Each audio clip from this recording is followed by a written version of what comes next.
Alright guys, so I'm going to show you how to set your PS5 account as primary. Now it's pretty simple. So first, you're only able to set one PS5 as your primary, as well as one for PS4 and one for PS3 if you have those. Alright, so at the top here, just go into your settings. Next, go down to users and accounts. Then you're going to go into others.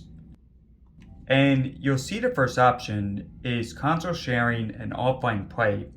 As you see, it says allow anyone who uses this PS5 to play your games and media, even when a console is offline. So just press on that. Then from here, if you see the option to enable, then press on that to set your PS5 account as primary.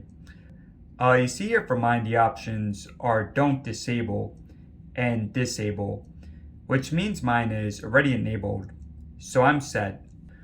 I'll just go back since mine was already enabled, but if I wanted to disable, then I could right here. And hey guys, that's all there is to it. So let me know in the comments below if you have any questions, and yeah, hopefully this helped out.